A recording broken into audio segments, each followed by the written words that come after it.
Sometimes the cruelest wounds are inflicted on those who bring life into this world. In a place where compassion has been forgotten, one moment of kindness can change everything. In the dusty town of Burnt Mesa, a chestnut mare stands bleeding in her pen, beaten for the crime of giving birth to 3 healthy foals. Her owner sees only the cost of extra feed, but wandering cowboy Jonah Pike sees something different, a spirit that reminds him of his own broken past. Jonah lost his family years ago, and since then he's been drifting from town to town, carrying guilt that weighs heavier than his saddlebags. But when he witnesses the mare's suffering, something stirs in him that he thought had died long ago. Against all common sense, he decides to help her. What starts as a simple act of mercy soon becomes something much bigger. The town's ranch hands begin to whisper about the stranger who dared to stand up to their brutal boss. But kindness comes with a price in Burnt Mesa, and that price might be Jonah's life. Can one man's compassion spark hope in a town that's forgotten what mercy looks like? Before we jump back in, tell us where you're tuning in from, and if this story touches you, make sure you're subscribed, because tomorrow I've saved something extra special for you. The bloodied rope halter hung from the mare's head like a testament to cruelty, its frayed edges dark with dried blood and worn smooth by countless beatings. Jonah Pike had seen plenty of suffering in his 53 years, but something about that halter, something about the way it caught the dying sunlight, made his chest tighten with a familiar ache. He sat astride his aging gelding at the edge of Burnt Mesa, watching the scene unfold in the corral below. The chestnut mare stood with her head low, flanks heaving, while 3 small foals pressed close to her legs.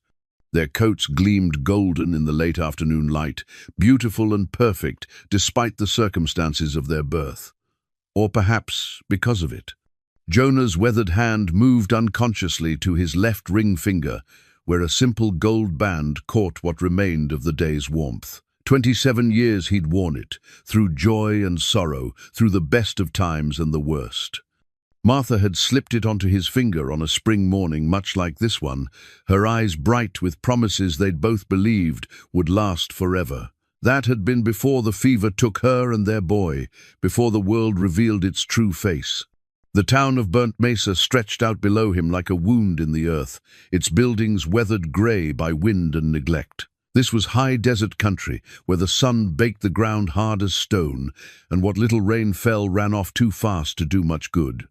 The drought had been going on 3 years now, turning once green pastures into dust and making every drop of water precious as gold. Marcus Crane owned most of the water rights in these parts, along with the biggest spread for 100 miles in any direction. His ranch house sat on a small rise overlooking the town, a massive structure of timber and stone that cast its shadow over everything below. From where Jonah sat, he could see the sprawling corrals and outbuildings that housed Crane's operation and his philosophy of ownership. Everything had a price in Marcus Crane's world. Every animal, every acre, every human soul that worked his land. And if something couldn't earn its keep, it was disposed of quickly and without sentiment. The mare's crime hadn't been giving birth. It had been giving birth to 3 foals when the ranch was already struggling to feed the stock it had. Jonah had arrived in Burnt Mesa 3 days ago, following rumors of work and the vague hope that motion might ease the restlessness that had plagued him since Martha's death. He'd taken a room above the saloon and spent his evenings listening to the quiet conversations of ranch hands, who spoke in careful whispers about their employer's latest cruelties. The stories painted a picture of a man who'd forgotten what it meant to be human. Horses worked until they dropped, then shot where they fell. Cattle driven to pastures where they'd starve rather than fed from dwindling hay stores, and the people who worked for him, mostly Mexican families with nowhere else to go, treated little better than the animals they tended. But it was the mare that had captured Jonah's attention. She'd dropped her foals 4 nights ago, a miraculous triple birth that should have been cause for celebration.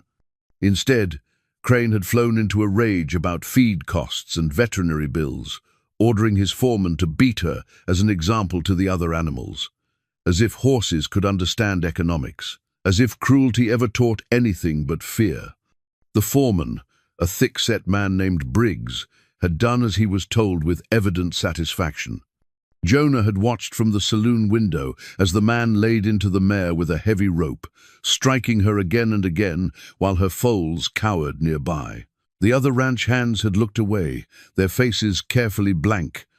Only one, a young Mexican woman Jonah had heard called Elena, had flinched with each blow. Now, as evening painted the sky deep orange and purple, the mare still wore that bloodied halter like a badge of shame. Her wounds had crusted over, but hadn't healed properly. Flies buzzed around the cuts on her flanks and neck, and she moved with the careful stiffness of an animal in pain. Jonah's gelding shifted beneath him, sensing his rider's tension. The horse was getting old, nearly 20 now, and had been Jonah's only constant companion through years of drifting. They understood each other, horse and man, both carrying scars that would never fully heal. The town below was settling into its evening routine. Smoke rose from chimneys as families prepared their simple dinners. Children played in the dusty streets until their mothers called them in. From the saloon came the sound of a piano, badly tuned but played with enthusiasm by someone who'd had a drink or two. It looked almost peaceful from this distance. But Jonah had been in enough towns like Burnt Mesa to recognize the undercurrents of fear and resignation that ran beneath the surface.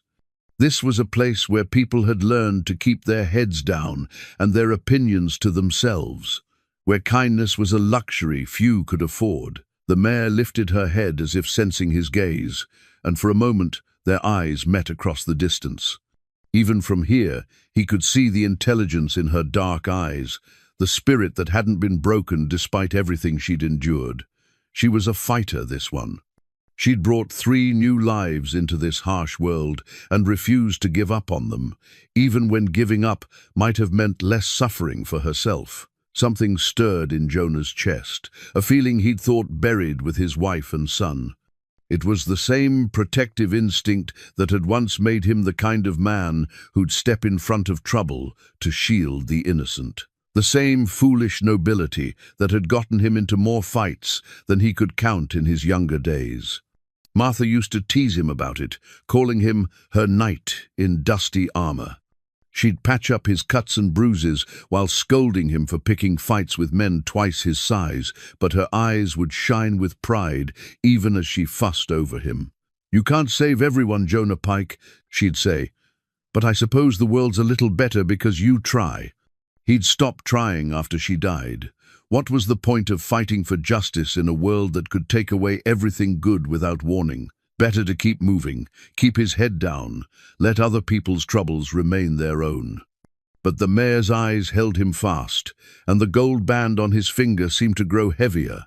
Martha had believed in him, believed in the man who'd stand up for those who couldn't stand up for themselves. What would she think of the drifter he'd become? The sun touched the horizon, painting the desert in shades of fire. Soon it would be full dark, and the mare would spend another night alone with her pain and her babies. Tomorrow would bring another day of indifference from men who'd forgotten that mercy was a choice, not a weakness. Jonah gathered his reins and guided his gelding down the slope toward town. He told himself he was just going back to his room above the saloon, that what happened in Marcus Crane's corral was none of his business. But his eyes kept returning to that bloodied halter, and his conscience, which had been dormant for so long, began to stir like something waking from a long sleep. The mare watched him pass, and though he couldn't be sure, it seemed to him that she nodded slightly, as if acknowledging a fellow survivor in a world that had forgotten how to be gentle. The mare's brand was a crude thing, burned deep into her left shoulder with more force than skill. The letter C stretched wide and uneven, its edges raised and angry against her chestnut coat. In the moonlight, it looked like a wound that would never heal, which, Jonah supposed, was exactly what Marcus Crane intended. He'd waited until well past midnight before making his way to the corral, moving with the careful quiet of a man who'd learned stealth in harder places than this. The ranch hands' quarters were dark, and even the saloon had finally gone silent. Only the night sounds remained, the whisper of wind through sage, the distant call of a coyote, the soft breathing of sleeping horses. The mare stood in the center of the pen, her foals pressed close against her sides. She'd heard him coming before he cleared the fence, but she didn't spook. Instead, she watched him approach with those intelligent dark eyes, her head held high, despite the pain he knew she carried. "Easy, girl," Jonah whispered, extending his hand palm up so she could catch his scent. "I'm not here to hurt you." She studied him for a long moment, nostrils flaring as she took his measure.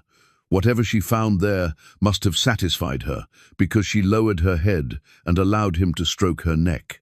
Her coat was rough with dust and dried sweat, and he could feel the heat of infection in the deeper cuts along her shoulders. The foals stirred at his presence but didn't flee.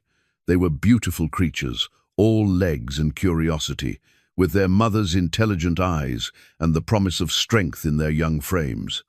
The smallest one, a filly with 4 white socks, stepped forward boldly and nuzzled his hand. "Brave little thing," Jonah murmured, "just like your mama." He'd brought water and clean rags, along with a small bottle of carbolic acid he'd bought from the general store. It wasn't much, but it was something, more than anyone else had offered.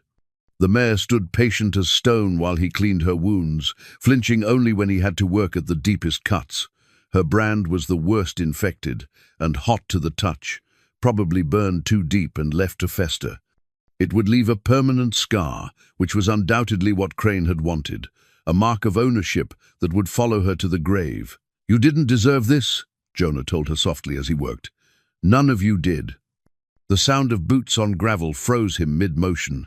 2 men approached through the darkness, Briggs, the foreman who'd wielded the rope, and another man Jonah didn't recognize. Both wore gun belts slung low on their hips, and their hands rested casually near the grips. "Well, well," Briggs drawled, stopping just outside the corral fence. "Look what we got here, Pete. A horse thief." Jonah rose slowly, keeping his movements careful and non-threatening, just tending to some wounds that needed tending. "That's Mr. Crane's property you're tending to," Pete said. He was younger than Briggs, with the eager cruelty of a man trying to prove himself. And Mr. Crane don't like strangers messing with his stock. "Seemed to me she needed help." Briggs laughed, but there was no humor in it. "What she needs is to learn her place, same as anyone else around here." He shifted his stance, his hand moving closer to his gun. "You'd best move along, stranger, before you find yourself learning the same lesson." The mare stepped closer to Jonah, as if sensing the threat. Her foals pressed against her legs, their eyes wide with an animal's instinct for danger. The smallest filly whinnied softly, a sound that cut through the night air like a blade. "She's hurt," Jonah said simply. "Her foals need their mother healthy." "Her foals are costing Mr. Crane feed he can't spare," Pete snapped. "Soon as they're weaned, they'll be sold off to whoever's buying. And if that mare can't pull her weight after dropping 3 mouths to feed, she'll follow them to market." The casual cruelty in the man's voice sparked something in Jonah's chest, something that had been dormant for years but wasn't quite dead. He thought of Martha, of their son Samuel, of all the innocents who'd suffered while good men stood by and did nothing. Maybe it's time Crane learned that there are other ways to handle stock than beating them half to death. The words were out before he could stop them, hanging in the air like a challenge. Briggs's expression hardened, and his hand moved to rest openly on his gun butt. "That sounds like fighting talk to me, Pete. What do you think?" "Sounds like it to me too," the younger man agreed. "Maybe we ought to teach this saddle tramp some manners." Jonah had been in this situation before, more times than he cared to count. The smart thing would be to back down, apologize, walk away, find another town, another temporary refuge from the memories that followed him like shadows. That's what he'd been doing for years, avoiding trouble, avoiding complications, avoiding anything that might require him to be the man he'd once been. But the mare's brand seemed to glow in the moonlight, and her eyes held his with a trust he hadn't earned but somehow felt responsible for. Behind her, the foals huddled close, innocent and defenseless, in a world that had already shown them its teeth. "I don't want trouble," he said quietly, "but I won't stand by and watch something defenseless get hurt when I can prevent it." Briggs' gun cleared leather with practiced speed, but Jonah was already moving. Years of drifting might have dulled his instincts, but they hadn't killed them entirely. He rolled left as the shot exploded through the night air, came up in a crouch with his own weapon drawn. Pete was fumbling for his gun when Jonah's first shot took him in the shoulder, spinning him around and dropping him to the dust. Briggs cursed and fired again, but hurried and high. Jonah's second shot was more careful, low and to the right, enough to put the foreman down without killing him. Both men lay groaning in the dirt, their guns scattered beyond reach. From the ranch house came the sound of shouting and running feet. Lights flickered to life in windows, and dogs began to bark. The mare hadn't bolted during the gunfight. Instead, she'd moved protectively over her foals, using her body as a shield. Now she watched Jonah with something that might have been approval. "You picked a hell of a time to find your conscience again," he told himself, holstering his gun and gathering up the medical supplies. More men were coming. He could hear their voices carrying across the yard. Soon, this place would be crawling with Crane's people, and his chance to slip away quietly would be gone.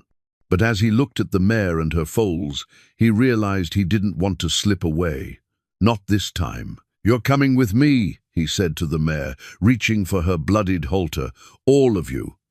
She nickered softly, as if she'd been waiting for those words her entire life. The foals pressed close as Jonah opened the corral gate, following their mother's lead as she stepped into the darkness beyond.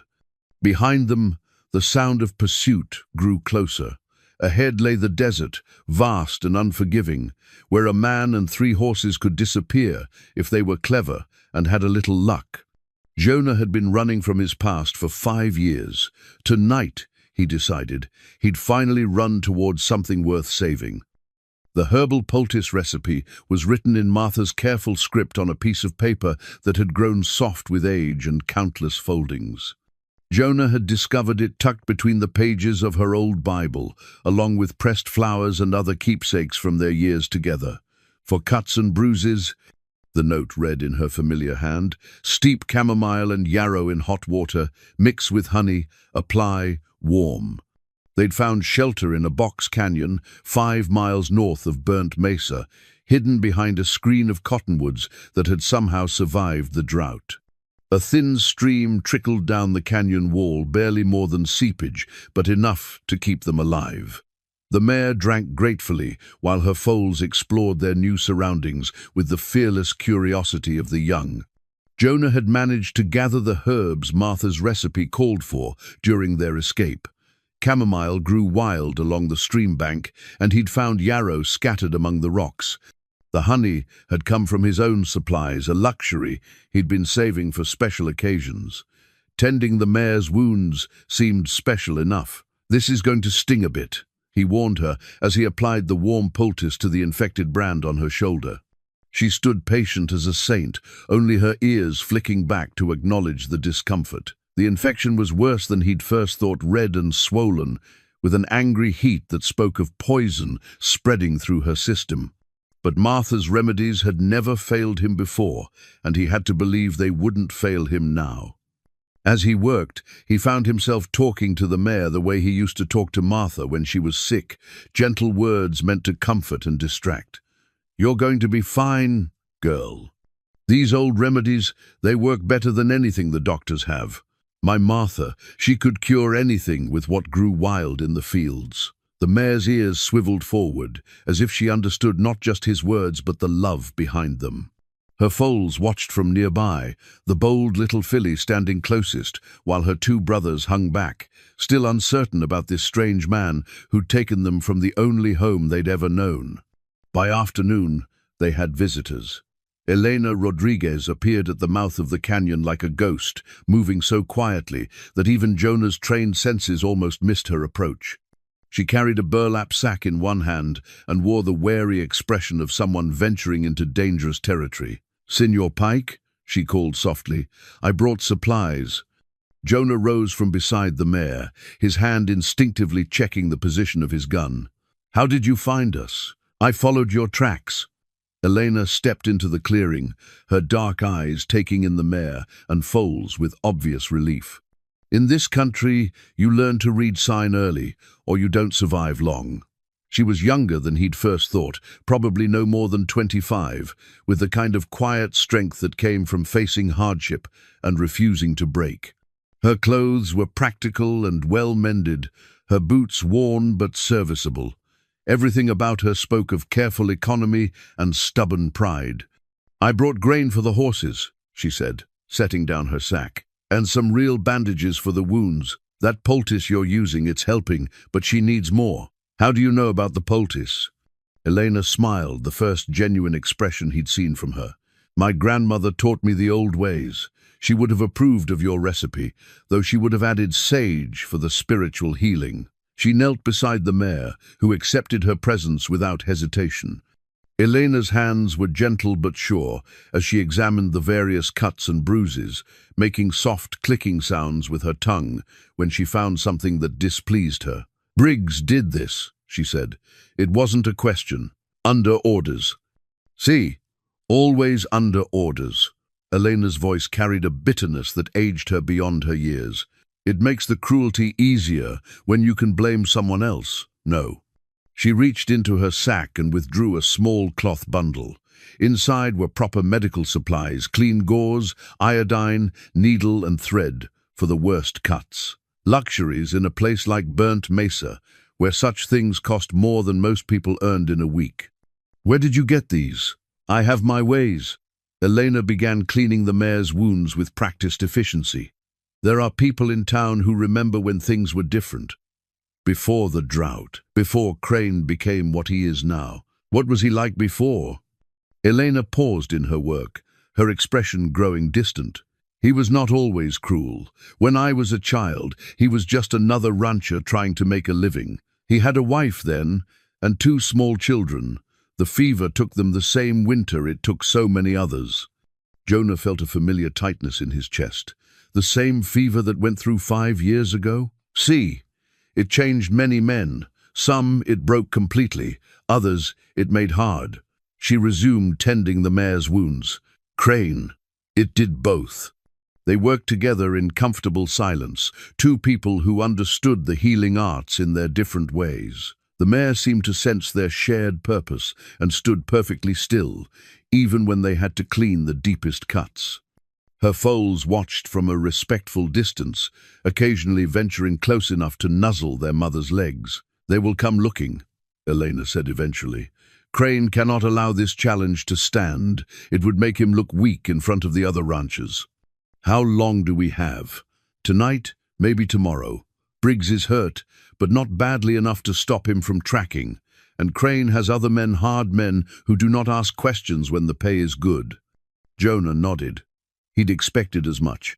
Men like Crane didn't let slights go unpunished, especially not in front of witnesses. By helping the mare, he'd done more than steal property. He'd challenged the natural order of things as Crane understood it. "There's a place," Elena said quietly. "My cousin has a small spread about 20 miles north, near the Mexican border. It's not much, but it's far from Crane's reach. You could hide there until the heat dies down." "And then what? Keep running? Find another town where men like Crane make the rules?" Elena looked at him with new interest. "What else would you do?" Jonah's hand moved unconsciously to the folded paper in his shirt pocket, Martha's recipe, but also her legacy of caring for things that needed help. Maybe it's time someone reminded this town that there are other ways to live. "That is a dangerous thought, Signor Pike. Most worthwhile thoughts are." Elena finished bandaging the mare's shoulder and sat back on her heels. "There are others who think as you do, people who are tired of being afraid. But they need someone to show them it's possible to stand up. Someone who isn't afraid of Crane and his men." "I'm plenty afraid," Jonah admitted. "But I'm more tired of running than I am scared of fighting." The mare turned her great head to look at him, and in her dark eyes he saw something he'd almost forgotten existed, hope mixed with trust, the belief that tomorrow might be better than today. Her brand would always mark her as Crane's property, but her spirit belonged to herself and her children. "What's her name?" he asked Elena. "Esperanza," she replied. "Hope." Of course it was. In a place where hope had become as scarce as water, it seemed fitting that this battered mare should carry its name. She'd given birth to new life in the face of cruelty, refused to break under punishment, and somehow found the strength to trust again. As the sun began its descent toward the canyon rim, Elena prepared to leave. "I will bring more supplies tomorrow if I can, and word of how the town is taking your intervention. Tell them," Jonah said, "that someone finally decided the mare deserved better." Elena smiled again, and this time it reached her eyes. "I will tell them that, and more. There are people who have been waiting a long time to hear such words." After she was gone, Jonah sat beside the stream and watched Esperanza graze while her foals played nearby. Martha's recipe had worked its magic. The infection was already beginning to recede, and the mare moved with less pain than she had that morning. But recipes were just the beginning. Healing took time, and patience, and the faith that broken things could be made whole again.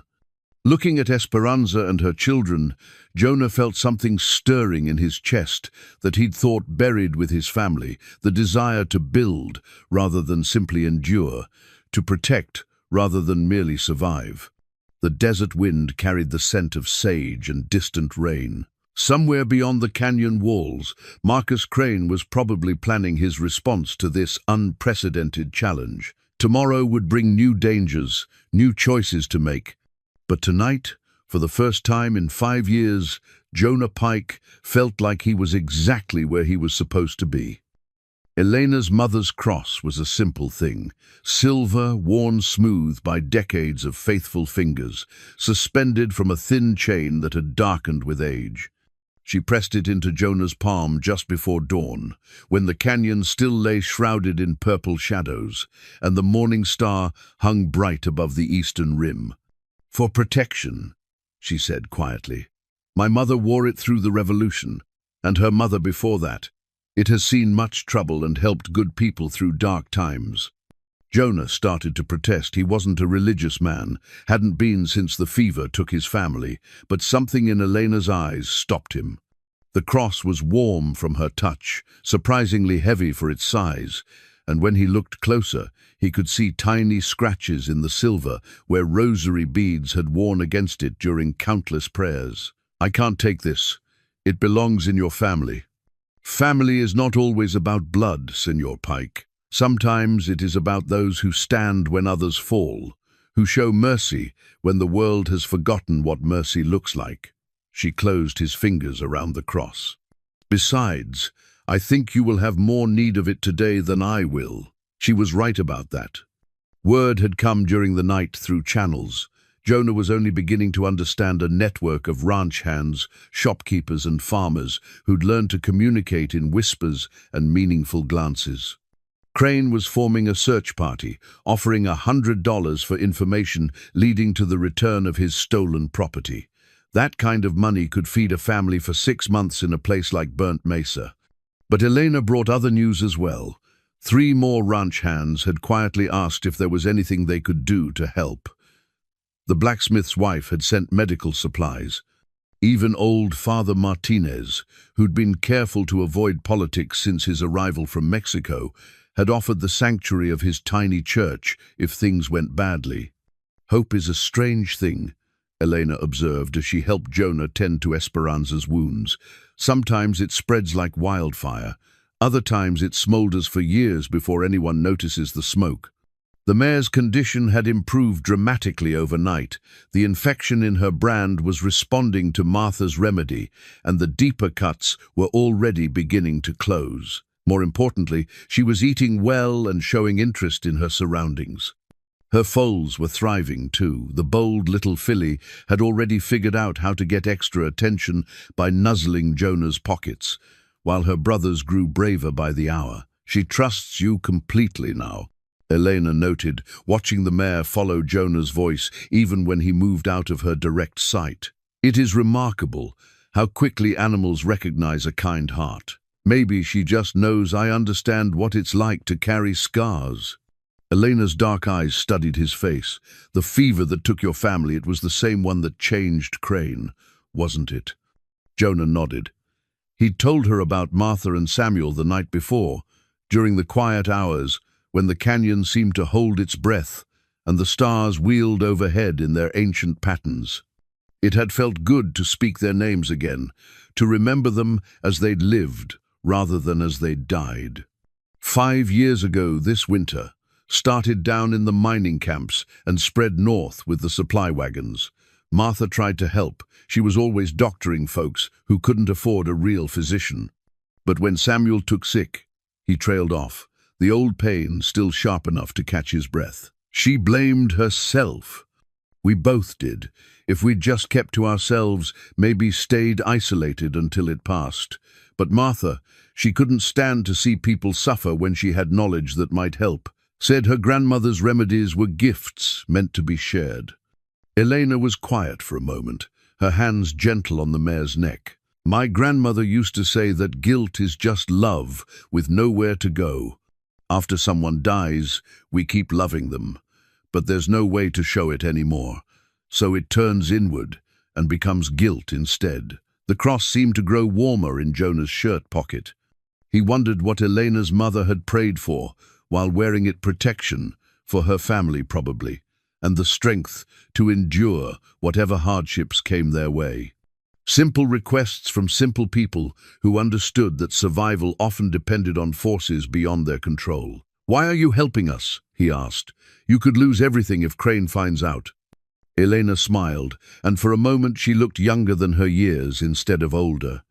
"Do you know how long it has been since someone in this town stood up for something that couldn't fight back? Since someone chose to do right even when it would cost them?"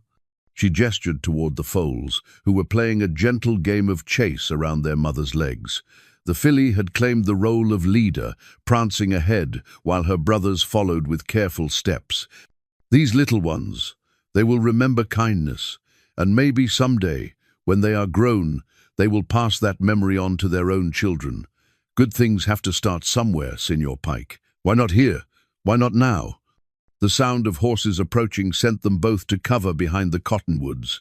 Jonah's hand went to his gun, but Elena caught his arm. "Wait," she whispered. "Listen." 3 riders were picking their way down the canyon trail, 2 men and a woman, moving slowly and calling out soft greetings in Spanish. Elena stepped into the open with a relieved sigh. It's all right. They're friends. The riders were ranch hands from spreads outside Crane's direct control, small operations that barely scraped by but maintained their independence through stubborn pride and mutual support.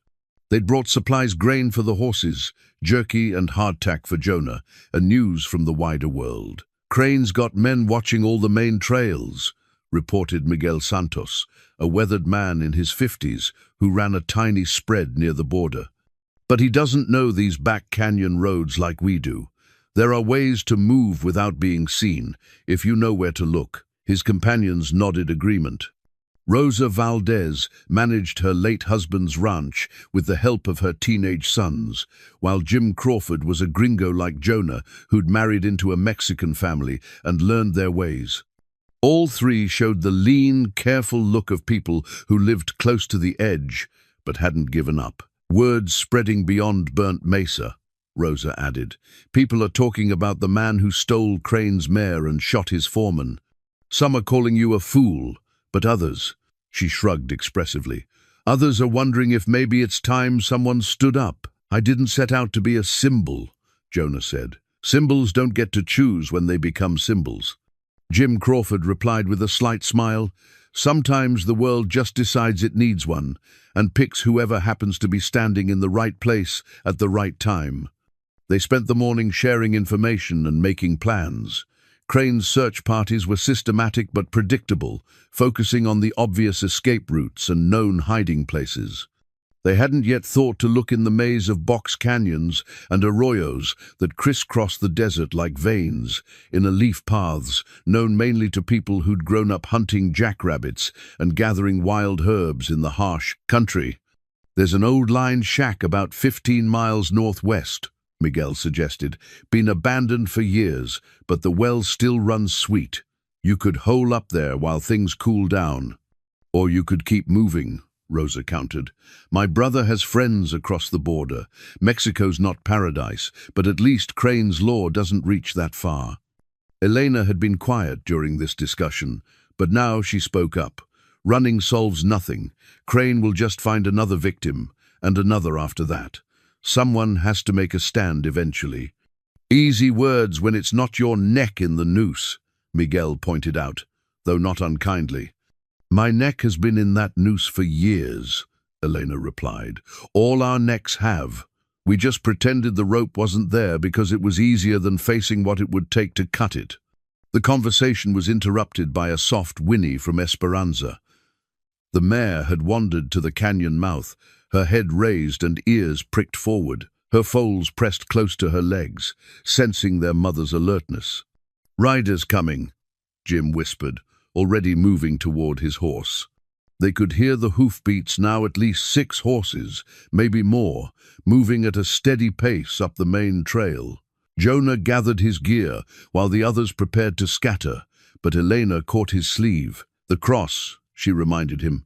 "Don't forget to wear it." He slipped the chain over his head, tucking the silver pendant inside his shirt, where it rested warm against his chest. Whatever protection it might offer, he suspected he was going to need all he could get. The search party appeared at the canyon mouth just as the last of the visitors melted away into the rocks. Crane himself led the group, mounted on a magnificent black stallion that probably cost more than most people in Burnt Mesa earned in a lifetime. Behind him rode Briggs' arm in a sling, but eyes bright with the promise of revenge, and 4 other men Jonah didn't recognize. "Well, well," Crane called out, his voice echoing off the canyon walls. "The famous horse thief, hiding in a hole like the rat he is." Jonah stepped into the open, his hands relaxed but ready.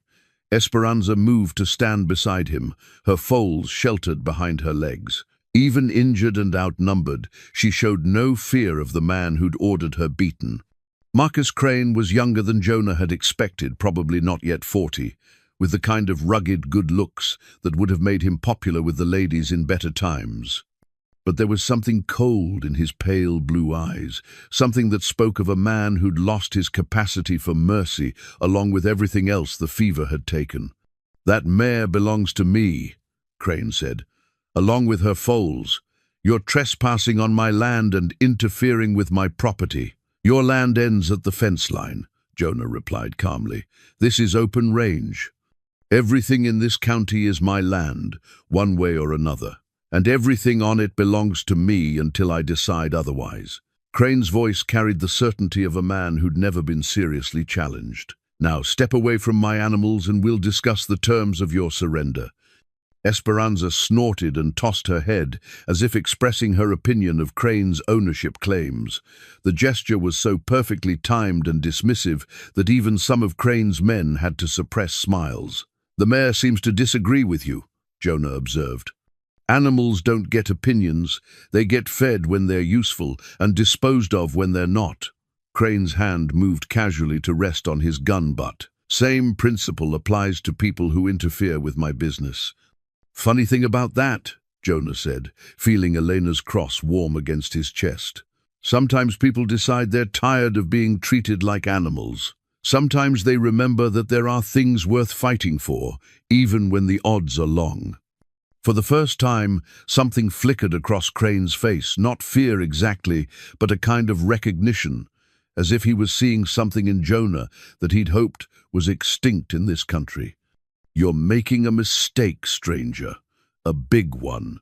Walk away now, and I might let you leave this county with your skin intact." "Can't do that," Jonah said simply.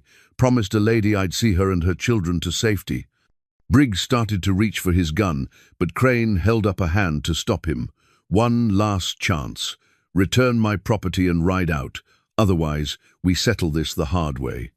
Jonah looked at Esperanza, who met his gaze with those trusting dark eyes. Behind her, the foals huddled close, depending on him and their mother to keep them safe. Somewhere beyond the canyon, Elena and the others were watching to see if hope was really stronger than fear. if kindness could survive in a world that had forgotten its value. The cross seemed to pulse with warmth against his heart, a reminder of faith passed down through generations, of people who'd faced impossible odds and somehow found the strength to endure. "I reckon we've got different ideas about what constitutes property," Jonah said, "and different ideas about what makes a man worth respecting." Crane's face hardened into the expression of a man who'd just made his final decision. "So be it. Boys, take back what's mine, and make sure our friend here learns the price of theft in my territory." The child's wooden horse was no bigger than Jonah's palm, carved from a piece of oak, with more love than skill. He'd whittled it during the long winter evenings when Martha was heavy with Samuel, working by lamplight, while she mended clothes and hummed old songs her grandmother had taught her. The toy bore the marks of small hands and countless hours of play, worn smooth in places, chipped where it had been dropped, but still recognizable as the galloping stallion he'd envisioned. Jonah discovered it in his saddlebag 3 days after the confrontation in the canyon, wrapped in an old bandana he'd forgotten he owned. The sight of it hit him like a physical blow, bringing back memories so sharp they took his breath away. Samuel, at 3 years old, galloping the wooden horse across the kitchen table while making clip-clop sounds with his tongue. Samuel at 4, creating elaborate adventures where the horse rescued princesses and fought dragons. Samuel at 5, too sick to play, but still clutching the toy as fever burned through his small body. They'd buried it with him, or so Jonah had thought. Martha must have saved it somehow, hidden it away with the other keepsakes she couldn't bear to part with. The discovery explained why his saddlebags had felt heavier than they should not, from the toy's weight, but from the weight of memory it carried. Esperanza and her foals had weathered the confrontation with Crane better than expected. The rancher's threats had proven empty in the face of Jonah's calm refusal to back down, and after a tense standoff that lasted nearly an hour, Crane had withdrawn with promises of future reckoning. But something had changed in that canyon. Word of the confrontation spread through the network of sympathetic ranch hands and small farmers, gaining details and significance with each telling. Now they sheltered in the abandoned line shack Miguel had mentioned, a weathered structure of adobe and timber that squatted beside a reliable spring in a hidden valley 20 miles from Burnt Mesa. The building was small but sound, with thick walls that provided blessed relief from the desert heat and a roof that didn't leak when the occasional thunderstorm rolled through. Esperanza's recovery had been remarkable. The infection in her brand had cleared completely, leaving only a pale scar where Crane's mark would forever proclaim his ownership. But the mare seemed to understand that ownership and belonging were different things entirely. She followed Jonah's voice, came when he called, and had developed the habit of resting her great head on his shoulder when he sat by the spring in the evenings. Her foals had thrived in their newfound freedom. The bold little filly, whom Jonah had started calling Courage for her fearless nature, had appointed herself the guardian of their small camp. She would post herself at the valley's entrance each morning and nicker a warning whenever strangers approached. Her brothers, slightly larger but more cautious, had learned to follow her lead in most things. Elena visited daily when she could, always arriving by different routes and never staying long enough to establish a pattern. She brought supplies, news, and most importantly proof that their cause was gaining support throughout the valley. Ranch hands who'd worked in silent resentment for years were beginning to whisper about the man who'd stood up to Marcus Crane. Families who'd suffered under the rancher's iron rule saw hope in Esperanza's recovery and the safety of her foals. "Mrs. Patterson sent this," Elena said on her latest visit, pulling a jar of preserved peaches from her pack. She said her husband worked for Crane for 15 years before the drought forced them to sell their spread. She wanted you to know that some people remember when this country was different. Jonah accepted the gift gratefully. Fresh fruit was a luxury in the desert, and the sweetness would be welcome after days of hardtack and jerky. But more than the food itself, He appreciated what it represented, a gesture of support from people who had their own reasons to fear Crane's retribution. "How many others?" he asked. "More, every day. The Hernandez family at the north end of the valley, old Tom Crawford and his boys. Even some of Crane's own men are starting to ask questions about orders they don't like following." Elena paused, her expression growing troubled. "But there's other news too. Crane's been in touch with the Territorial Marshal's office. He's claiming you're part of a larger rustling operation, maybe tied to raiders from across the border." Jonah felt a chill that had nothing to do with the evening air. Territorial marshals had broader authority than local law, and they tended to ask questions later, if at all. If Crane could convince them that Esperanza's rescue was part of a criminal conspiracy, it would give him legal cover for whatever harsh measures he chose to take. How long before they get here? A week, maybe 2. Depends on whether the marshal believes Crane's story enough to make the trip personally. They sat in silence for a while, watching the foals play in the gathering dusk. Courage had discovered that she could make her brothers jump by suddenly raising her head and snorting, a game that never seemed to lose its appeal. Their antics brought smiles even in the face of mounting dangers. "I've been thinking," Elena said finally, "about what happens next. Even if you get away clean, Crane will just find other targets. Someone has to pay for the humiliation you've caused him." Jonah nodded. He'd been wrestling with the same problem. Every day he stayed in the valley was another day for Crane to consolidate his response, to gather allies and resources for whatever retribution he planned. But every day was also another chance for the idea they represented to take root, for people to remember that resistance was possible. The wooden horse seemed to grow heavier in his pocket. Samuel had been younger than Courage when the fever took him, just beginning to develop the sense of justice and fair play that Martha had tried so hard to nurture. "It's not right, Papa," he'd said once when they'd passed a dog being mistreated on the street. "Why doesn't someone help?" Why indeed? The question had haunted Jonah for 5 years, ever since he'd failed to help his own son in the end. But maybe the answer was simpler than he'd thought. Maybe someone helped because it was right, regardless of the cost. Maybe that was enough. "There's something else," Elena continued, her voice dropping to almost a whisper. "Father Martinez has been asking questions, quiet questions, about the possibility of sanctuary. The church has ancient rites, older than Crane's claims. If it came to that, you think it'll come to that?" Elena met his eyes, and in them he saw the same mixture of hope and fear that had sustained her people through generations of hardship. "I think Marcus Crane is a man who's forgotten what it means to show mercy.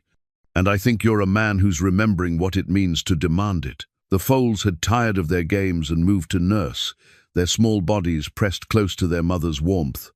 Esperanza stood patient as stone, her eyes soft with the contentment of a mare whose children were safe and fed. The simple scene radiated a peace that seemed to hold the harsh world at bay, creating a bubble of tranquility in the gathering darkness. Jonah pulled out the wooden horse and turned it over in his hands, feeling the smooth places where Samuel's fingers had worn away the roughness. Martha used to say that love left marks on everything it touched, sometimes scars, sometimes polish, but always evidence of caring. The toy was proof that love could survive even death, could be carried forward into new battles by those who remembered what it meant to protect the innocent. "My boy would have liked those foals," he said quietly. Elena smiled. "I think he would have liked what you're doing for them even more." As if summoned by their conversation, Courage wandered over and nuzzled Jonah's hand with her soft muzzle.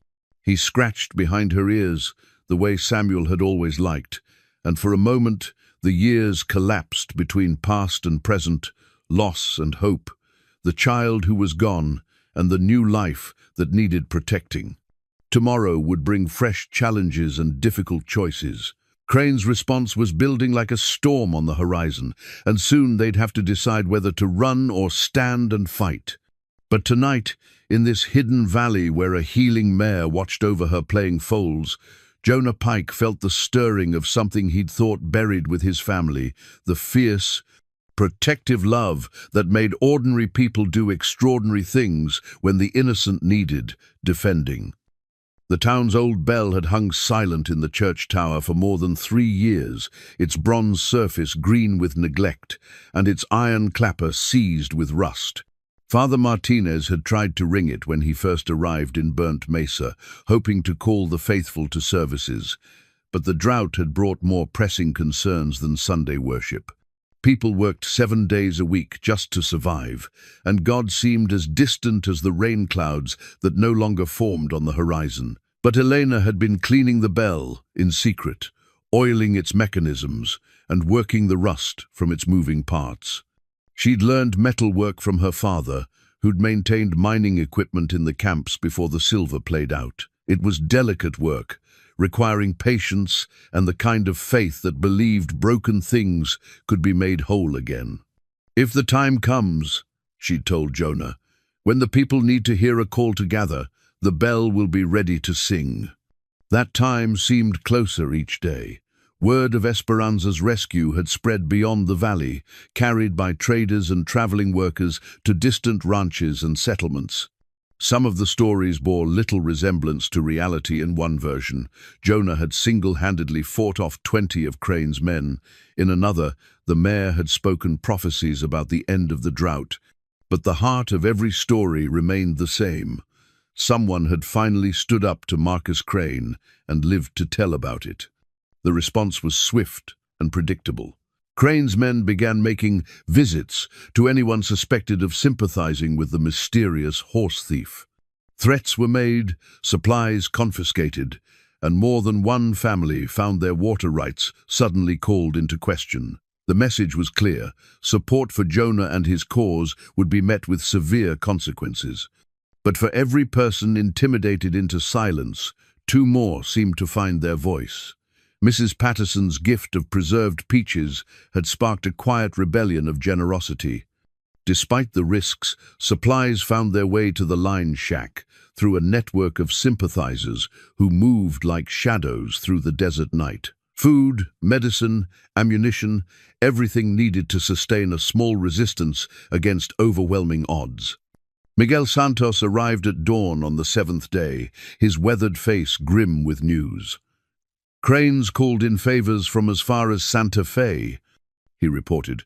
"Professional gunmen, the kind who don't ask questions as long as the pay is good. They're calling it a rustling expedition, but everyone knows what it really is." Jonah accepted the news with the calm of a man who'd been expecting it. How many? At least a dozen, maybe more. Hard men with no stake in this valley except what Crane's paying them. Miguel's eyes were troubled. "This isn't about the Mare anymore, Jonah. It's about making an example, showing everyone what happens when someone challenges the natural order." Elena, who'd been tending to Esperanza's morning grooming, looked up from her work. "Then maybe it's time to show them a different kind of example." Both men turned to stare at her. In the morning light, with her dark hair braided back and her sleeves rolled up for work, she looked like what she was, a young woman trying to scratch out a living in harsh country. But there was steel in her voice that hadn't been there when Jonah first met her. "The bell," she continued. "It's ready. 1 ring for danger, 3 for gathering, 7 for—" She paused, as if weighing the significance of what she was about to say. "7 for revolution, Elena." "No, listen to me." She stood, brushing dust from her hands. "For 3 years, we've lived under Crane's boot. We've watched him break good people, destroy families, turn this valley into his personal kingdom.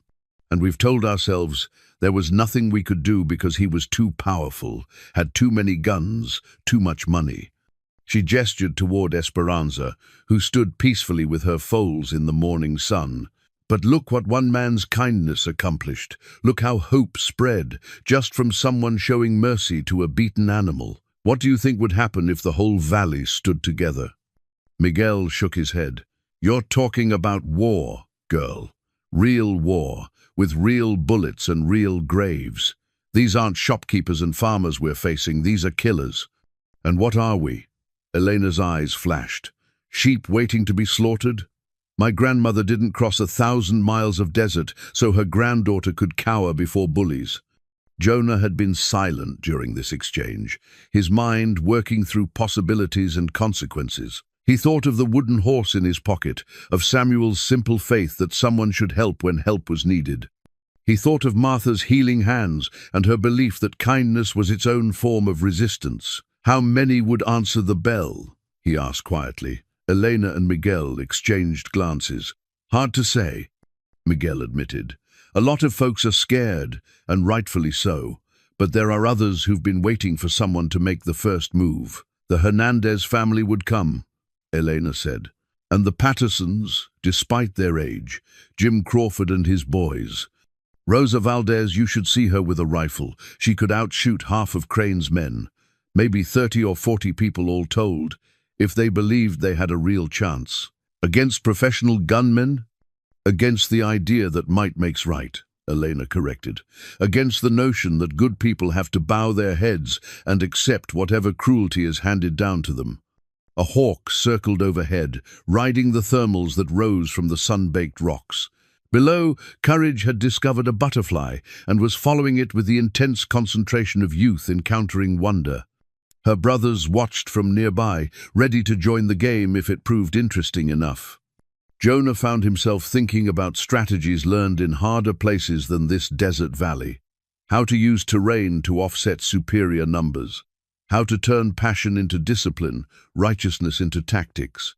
How to make believers out of people who'd forgotten they had anything worth fighting for. It would have to be more than just a fight, he said finally.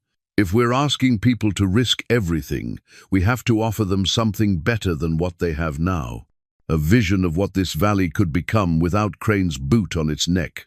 Water rights returned to the people who work the land, Elena said immediately. Fair wages for honest work, schools for the children, a place where kindness isn't seen as weakness. Miguel nodded slowly.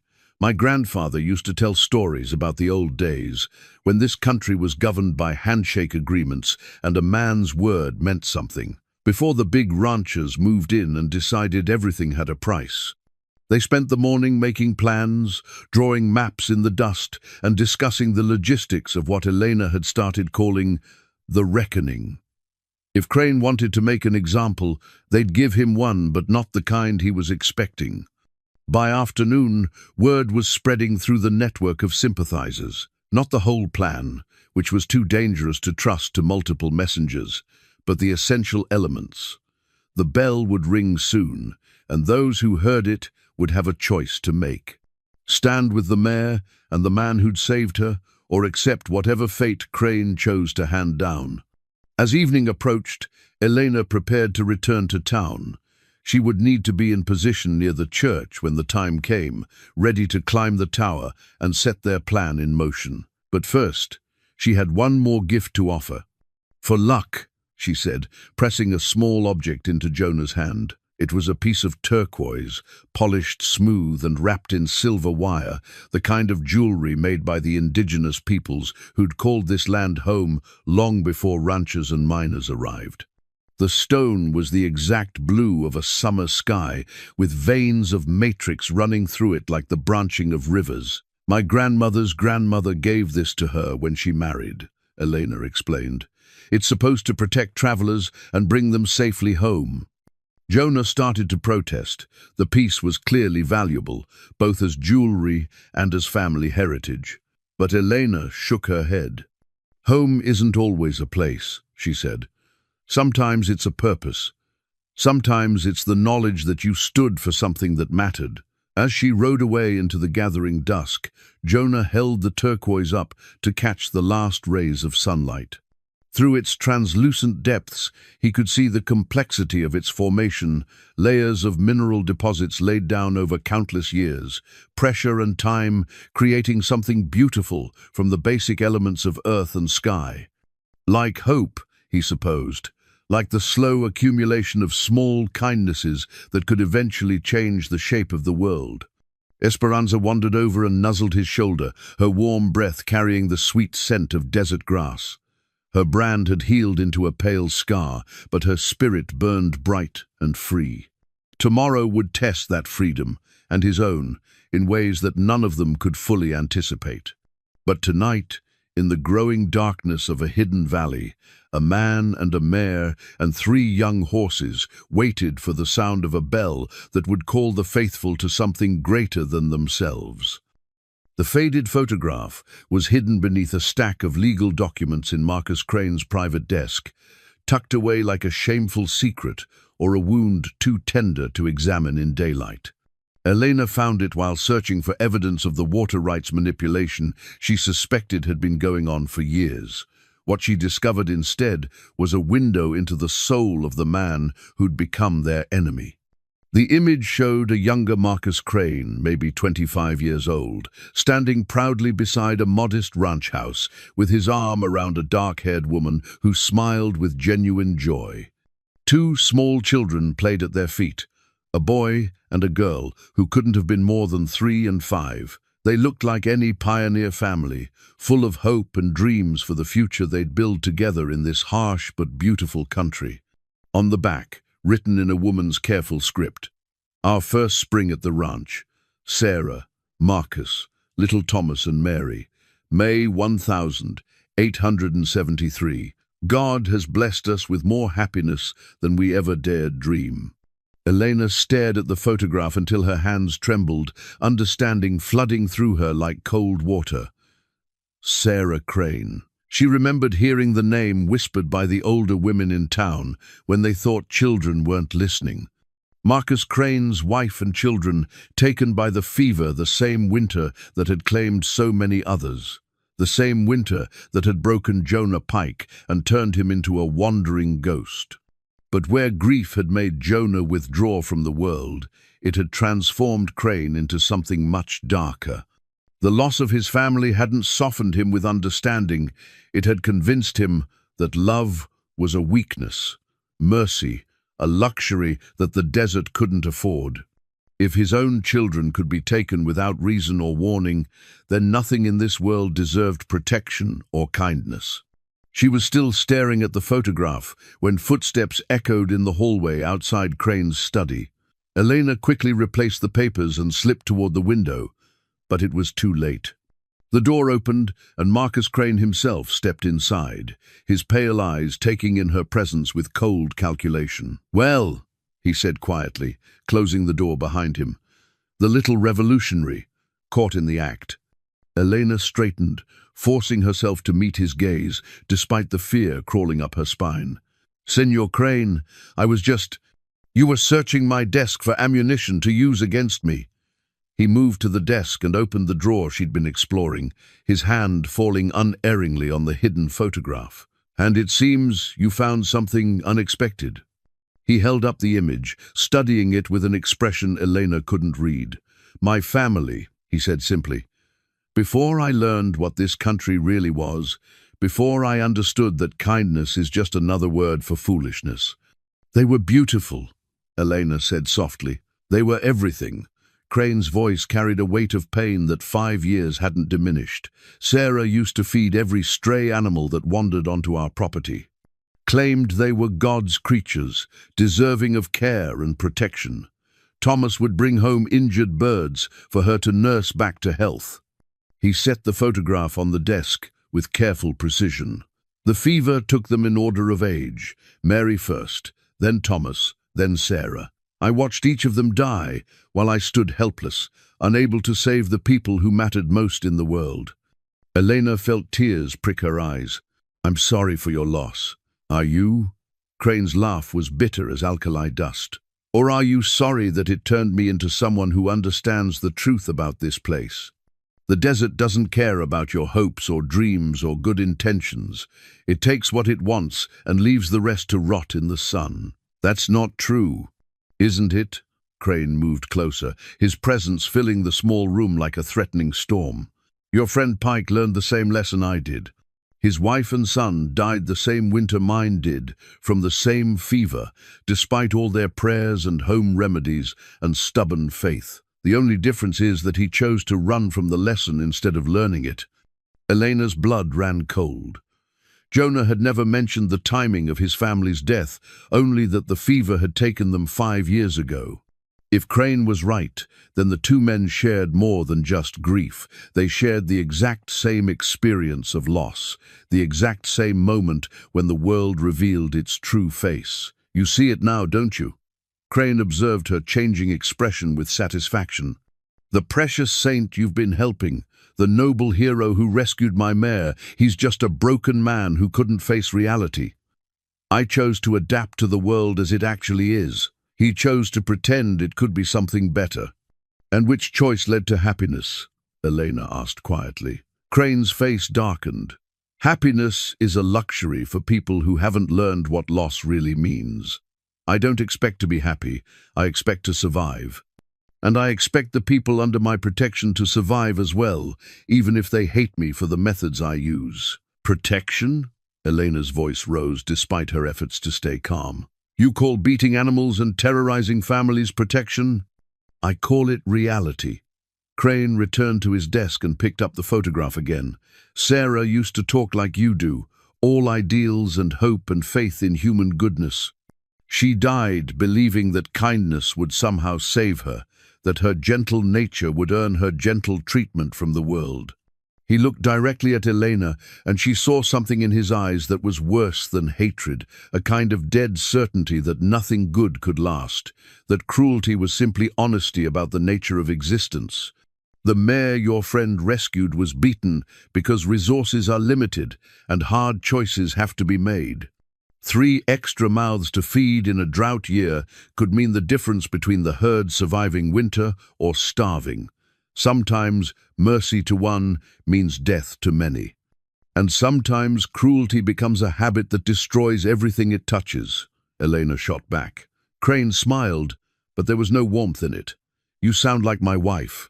Right up until the end, she believed that love could overcome anything, even fever, even death. He placed the photograph face down on the desk.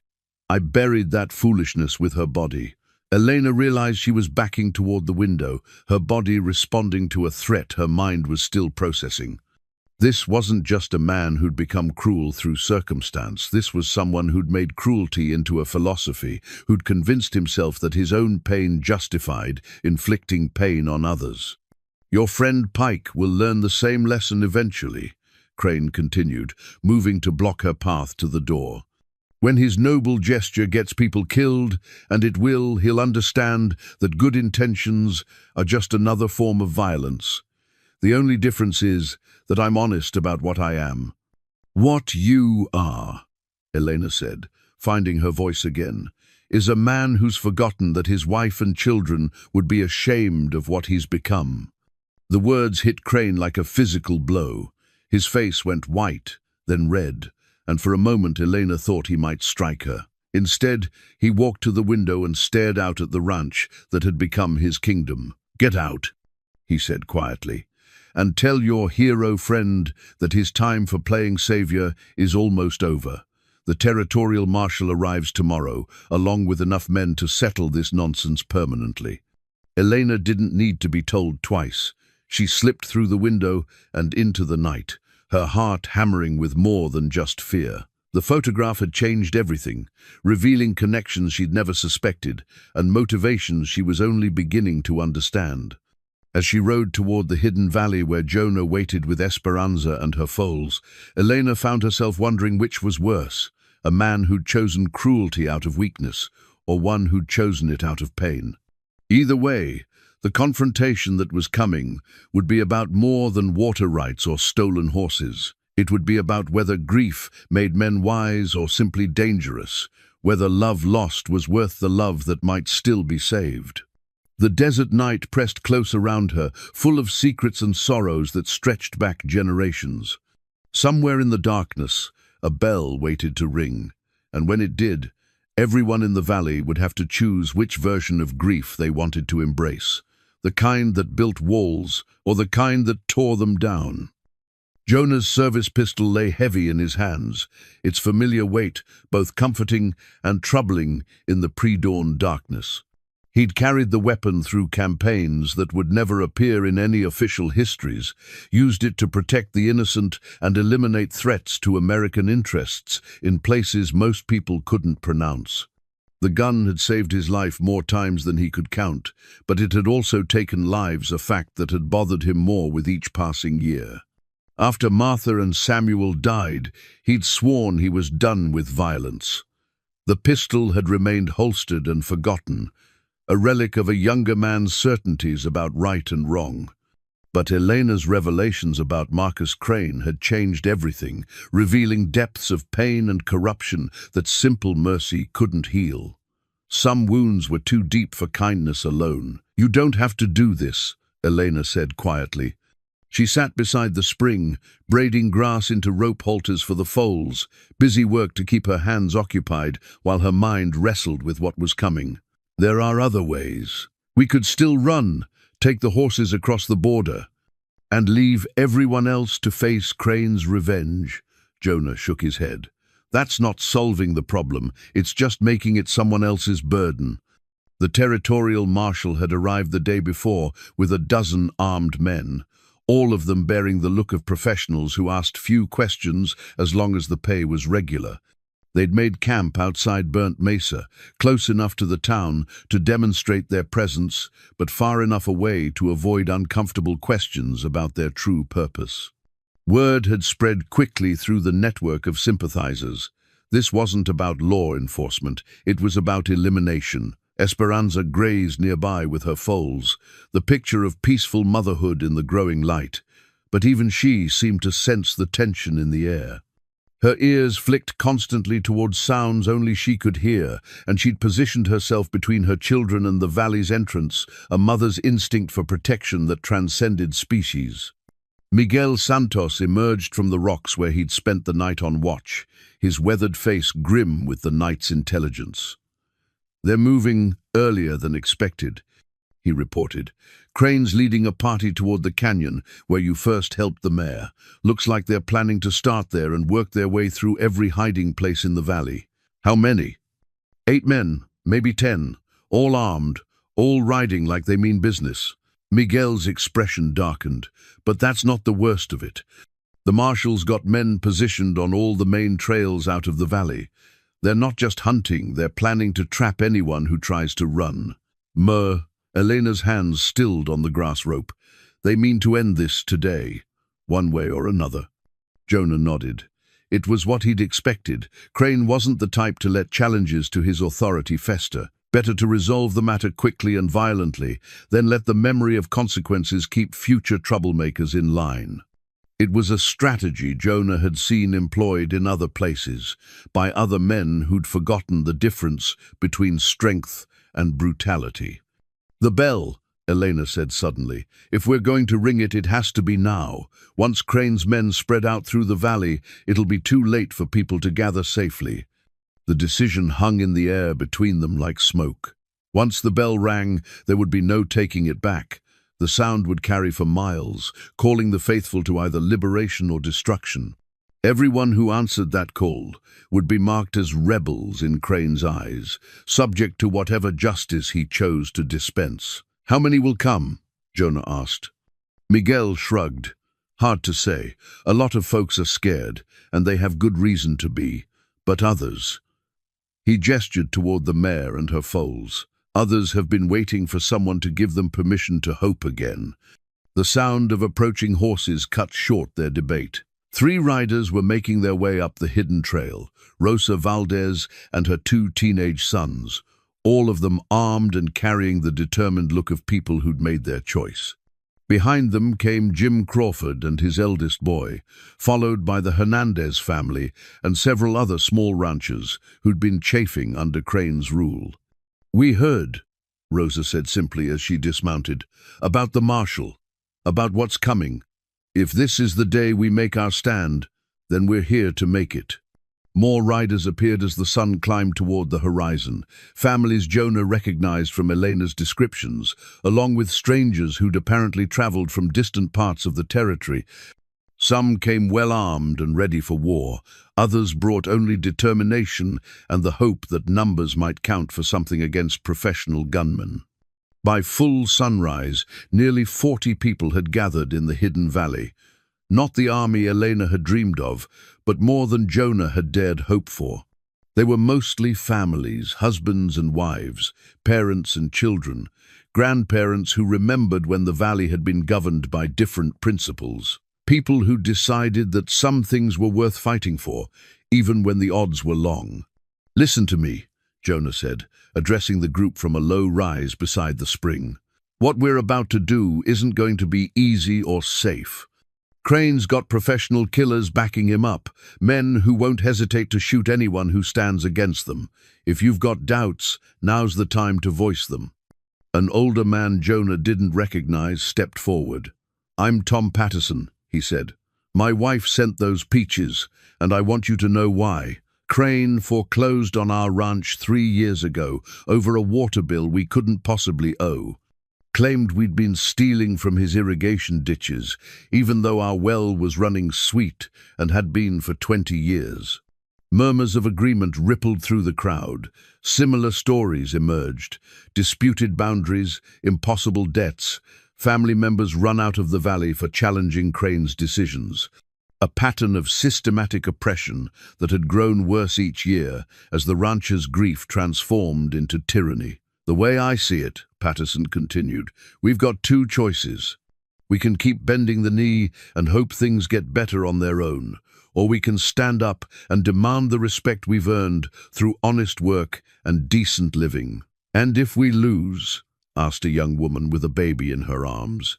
"Then we lose fighting for something that matters," Elena said, rising from beside the spring. "But if we win, our children grow up in a place where kindness isn't seen as weakness, where helping those who need help isn't a crime." She held up the grass halter she'd been weaving, simple, functional, made with care and patience. "This is for courage," she said, naming the bold little filly who'd become their unofficial mascot.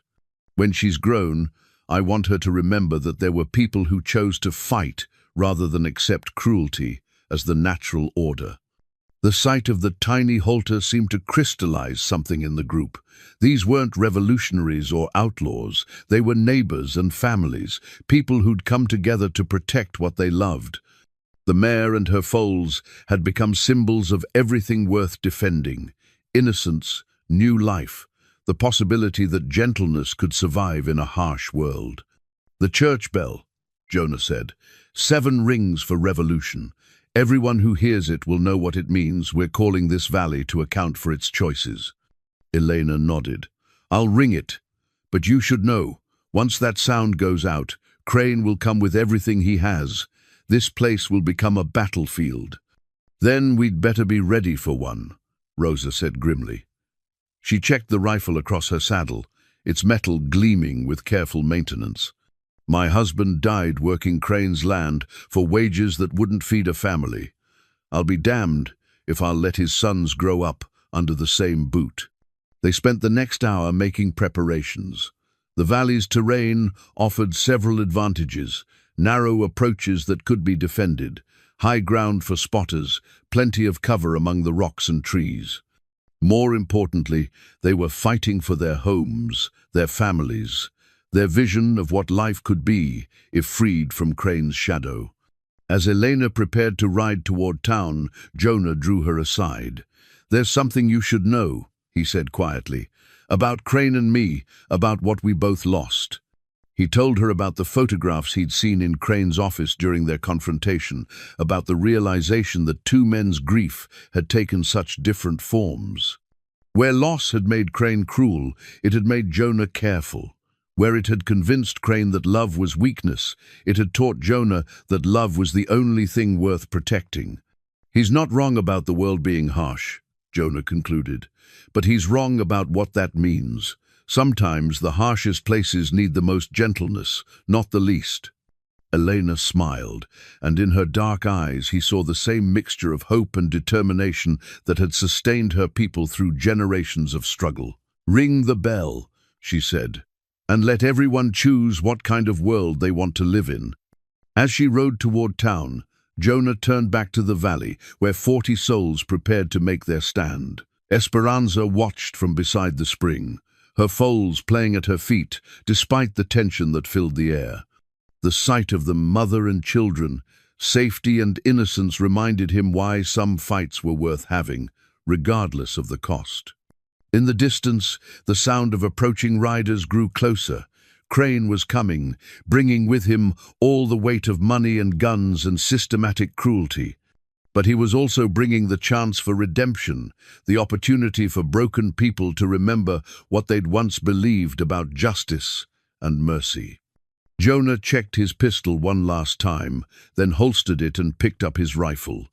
When the bell rang, everyone in the valley would have to choose sides. He'd already made his choice the night he'd first seen Esperanza's bloodied halter. Everything that followed was just the playing out of consequences, the discovery of whether love could be stronger than grief, hope more powerful than fear. The sun climbed toward its zenith, painting the desert in shades of gold and promise.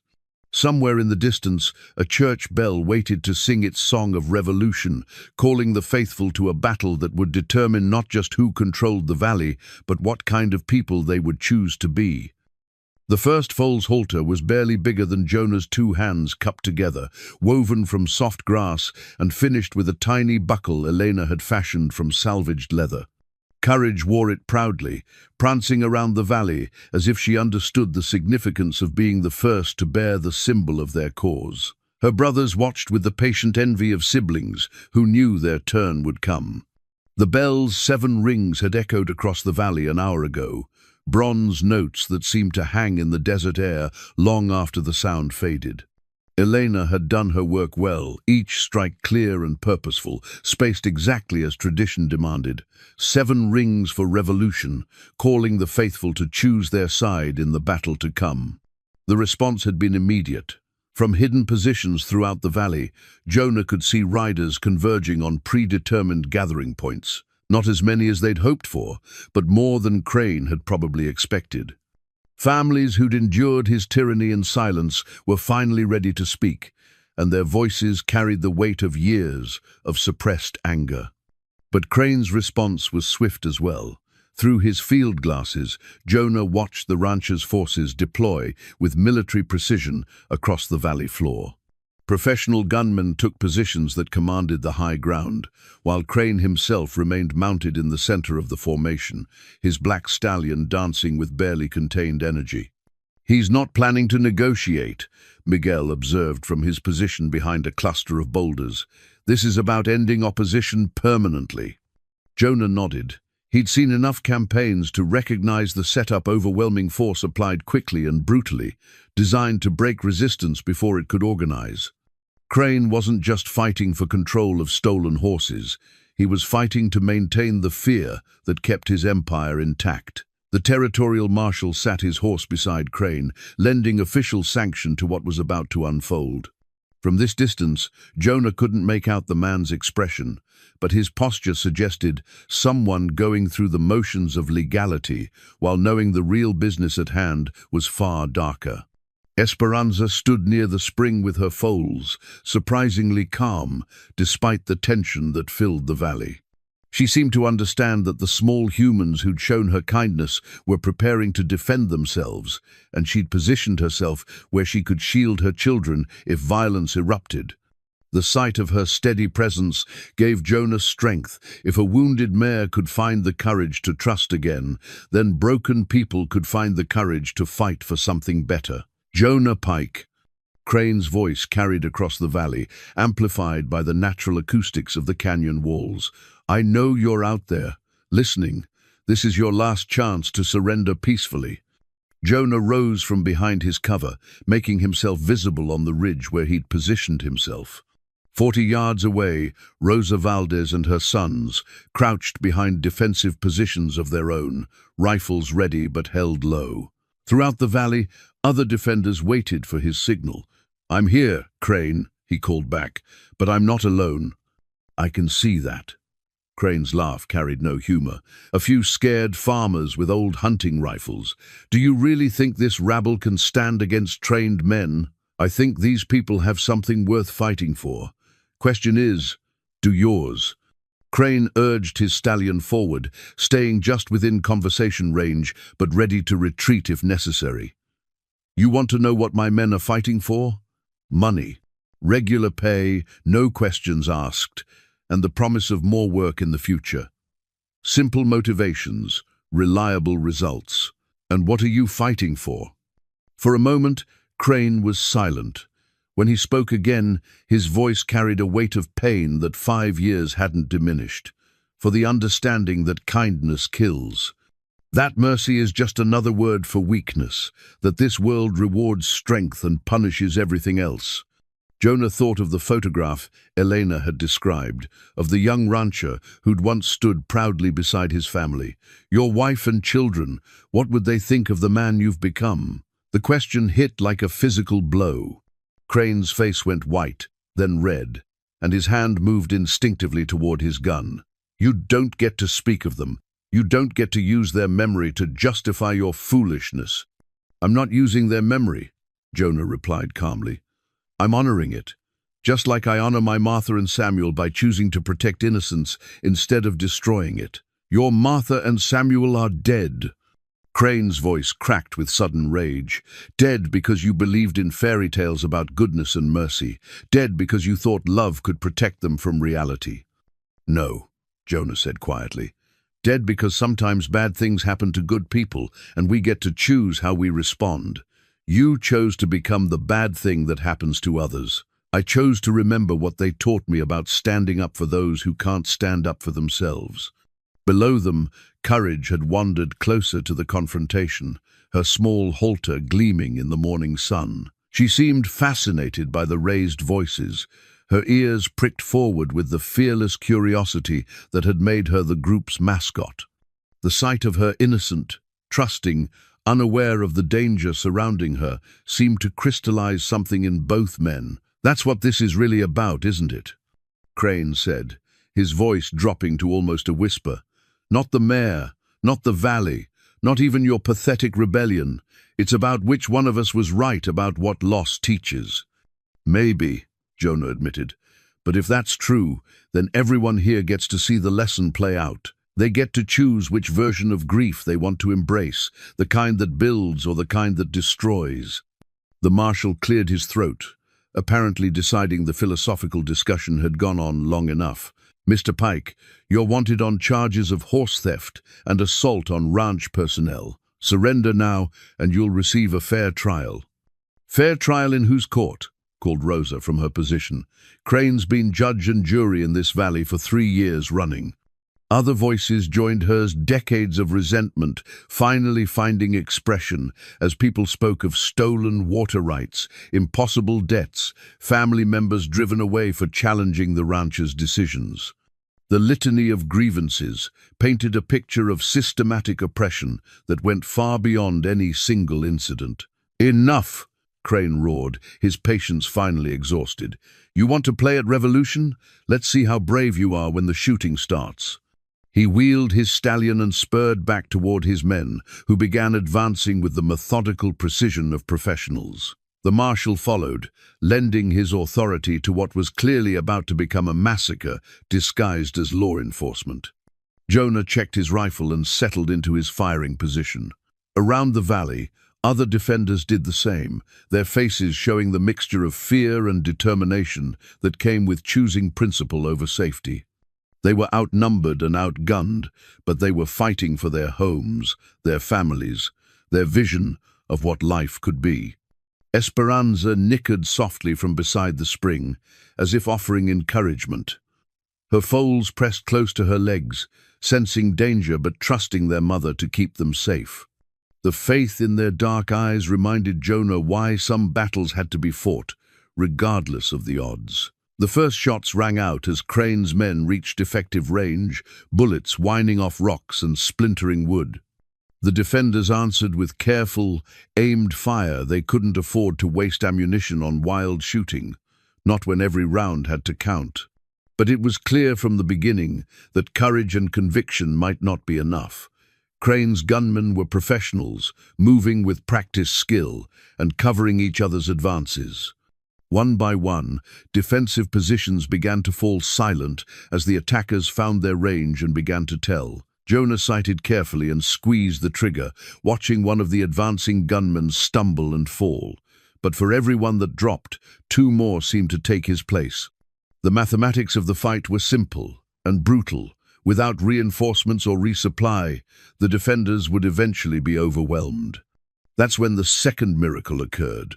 From the direction of town came the sound of many horses moving fast and carrying riders who called out in Spanish and English.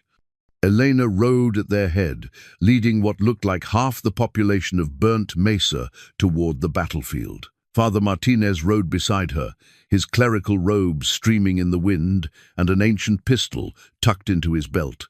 Behind them came everyone who'd ever suffered under Crane's rule and finally found the courage to say, enough. Shopkeepers and farmers, widows and children, old-timers who remembered when the valley had been governed by handshake agreements and mutual respect. They weren't all armed, and many had never fired a shot in anger. But they were numerous, and they were angry, and their presence changed everything about the balance of power in the valley. Crane's professional gunmen suddenly found themselves facing not a small group of rebels, but an entire community in uprising. The tide of battle shifted in an instant. The water bucket was dented and scarred from years of hard use, its metal worn thin at the handle, where countless hands had carried it to thirsty animals. Elena had filled it from the sweet spring in the hidden valley, the same water that had sustained Esperanza through her healing and given her foals their first taste of safety.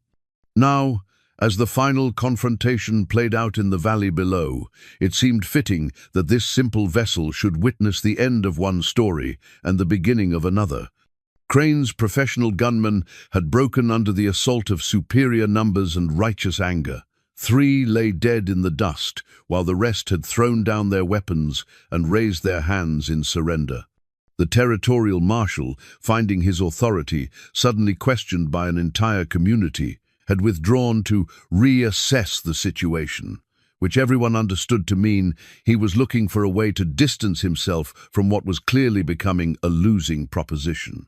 But Marcus Crane himself remained mounted on his black stallion, isolated now in the center of the valley, with nowhere to run and no one left to fight for him.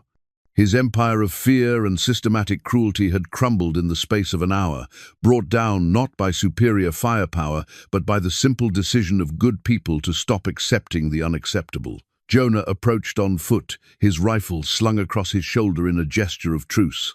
Around them, the victorious townspeople maintained their positions but held their fire, understanding that this final confrontation belonged to the two men whose grief had taken such different forms. "It's over, Crane," Jonah said quietly. "Your men are down, the marshal's withdrawn his support, and the whole valley's watching. Time to make a choice about what happens next." Crane laughed, but there was no humor in the sound, only the bitter recognition of a man who'd built his world on a foundation of fear and watched it collapse when that fear finally failed. "You think this changes anything? You think one afternoon of playing hero makes you some kind of savior?" "I think it proves that people don't have to accept cruelty as the natural order," Jonah replied. "I think it shows that sometimes standing up for what's right is enough, even when the odds seem impossible." "Right?" Crane's voice rose with sudden fury. "You want to talk about what's right? I'll tell you what's right, preparing for the worst this world can throw at you instead of pretending it's something it's not, accepting reality instead of chasing fairy tales about justice and mercy." He gestured wildly toward the spring, where Esperanza stood with her foals, all of them now wearing the grass halters that had become symbols of the valley's transformation. "You saved one mare and convinced yourself you'd change the world. But the drought's still here, the land's still hard, and people are still going to suffer and die, no matter how many pretty speeches you make about kindness." "You're right about the drought," Jonah acknowledged. "And you're right that this is hard country that doesn't forgive mistakes, but you're wrong about what that means." He pulled the wooden horse from his pocket, Samuel's toy, worn smooth by small hands and carried through 5 years of grief and wandering. The sight of it seemed to hit Crane like a physical blow, reminding him of his own children and the dreams they'd shared before fever took them all away. "My boy carved horses too," Crane said softly. "Little Thomas, He was always making things with his hands. Said he was going to have the biggest ranch in the territory when he grew up, with horses as far as the eye could see. What would he think of what you built here? The question hung in the desert air like dust, settling over both men with the weight of truth too long avoided. Crane's face went through a series of changes: pain, anger, recognition, and finally something that might have been shame. He'd hate it, Crane whispered. God help me, he'd hate what I became. Elena approached from the direction of the spring, carrying the dented water bucket filled with clear, sweet water. She offered it first to Esperanza, who drank gratefully while her foals pressed close. Then she turned to Crane, holding the bucket up toward his stallion. "For your horse," she said simply. "He's not to blame for his rider's choices." Crane stared at her for a long moment, as if trying to understand a language he'd forgotten how to speak. His stallion, meanwhile, had caught the scent of water and was straining toward the bucket with the honest thirst of an animal that didn't care about human politics or pride. "Why?" Crane asked. "After everything I've done, everything I've taken from people like you, why show kindness to anything that belongs to me?" "Because kindness isn't something you earn," Elena replied. "It's something you choose to give, whether the recipient deserves it or not. My grandmother used to say that mercy isn't about the person who receives it, it's about the person who gives it." She set the bucket down where the stallion could reach it, then stepped back to give the animal space to drink. The simple gesture seemed to break something inside Crane, and for a moment the harsh lines of his face softened into an expression of loss so profound it was painful to witness. "I used to be like you," he said, looking not at Elena, but at the wooden horse in Jonah's hands. "Before the fever, before I learned what this world really was, I used to believe in all the things you're fighting for. Thought love could protect the people I cared about, thought doing right by others would somehow keep them safe." "It couldn't keep them safe," Jonah said gently, "but it could have kept their memory sacred. It could have made their lives mean something beyond just the pain of losing them."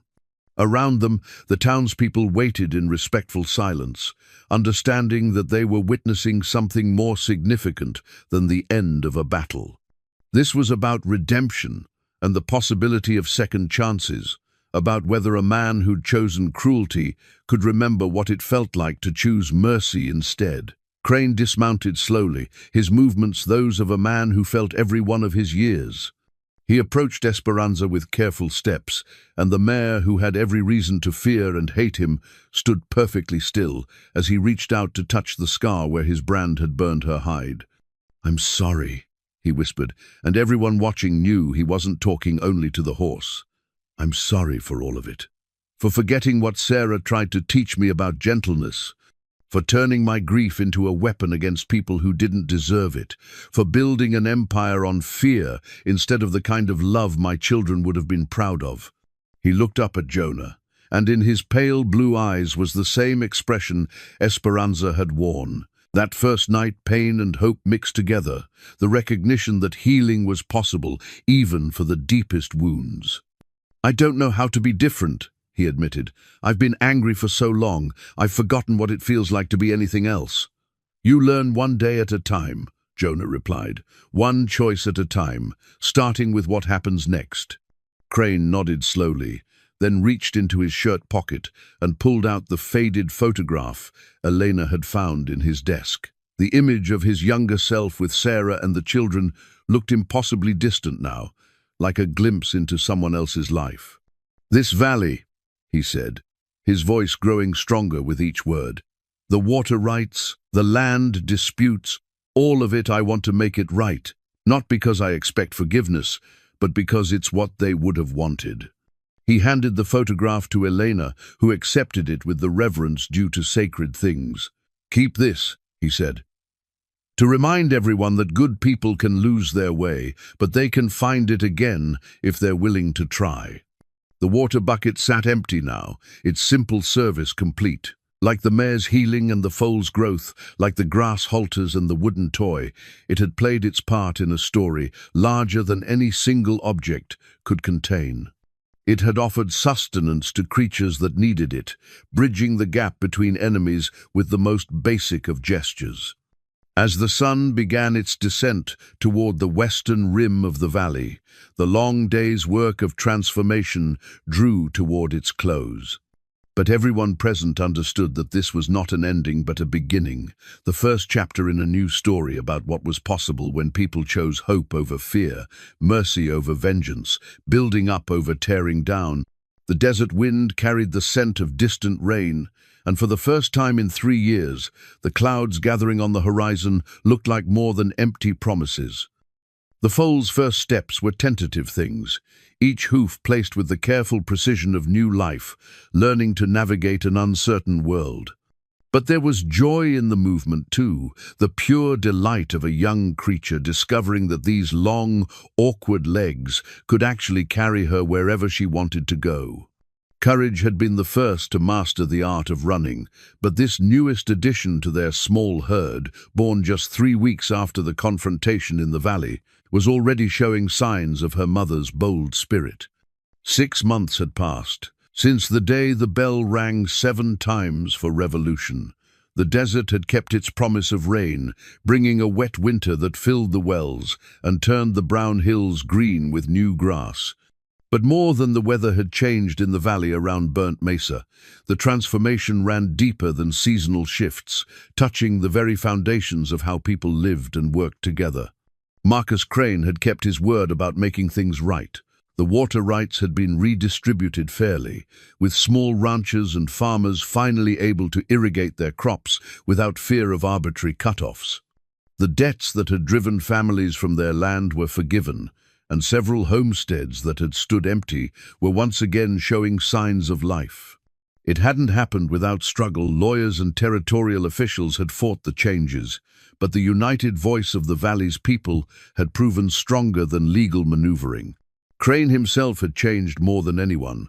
The hard lines around his eyes had softened, and he'd developed the habit of stopping to speak with children when he rode through town.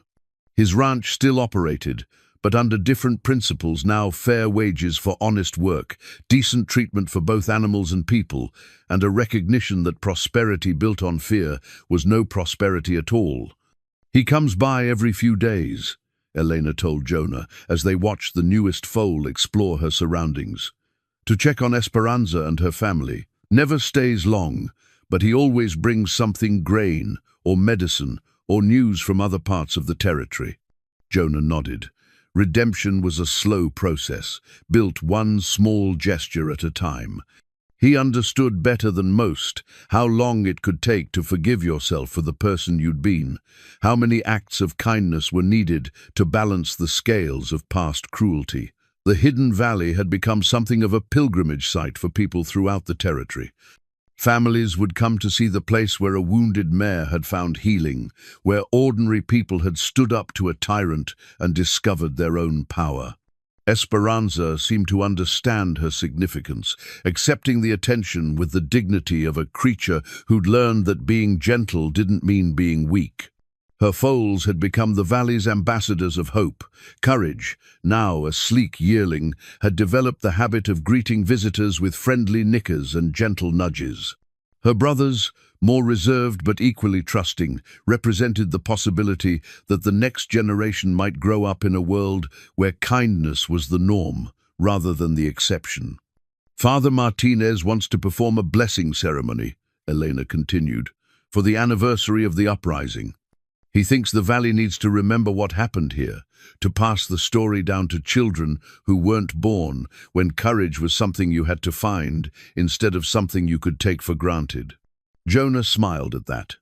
The old priest had become one of the most enthusiastic supporters of the new order, his Sunday sermons frequently touching on themes of social justice and community responsibility.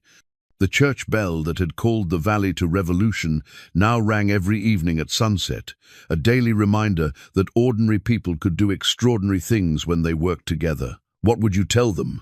Elena asked. "The children, I mean. How would you explain what happened here?"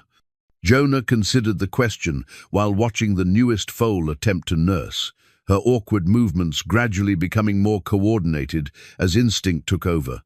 How do you explain to innocents that the world contains cruelty, but also that love is strong enough to heal the deepest wounds? I'd tell them about choices, he said finally, about how every day we get to decide what kind of person we want to be, what kind of world we want to live in. Sometimes the right choice is hard, sometimes it's scary, but it's always possible. He pulled out the wooden horse Samuel's toy, which had become a talisman of sorts during the months of rebuilding. The carving had taken on an almost sacred quality in the retelling of their story, representing not just one father's love for his lost son, but the enduring power of memory to inspire action in the present. I'd tell them about a Mare who refused to give up hope, even when hope seemed like foolishness. About people who remembered that mercy isn't weakness, that standing up for others is worth the risk it brings. Elena's silver cross caught the afternoon sunlight as she reached over to stroke Esperanza's neck. The mare had filled out beautifully over the winter, her coat glossy with health and her spirit bright with contentment.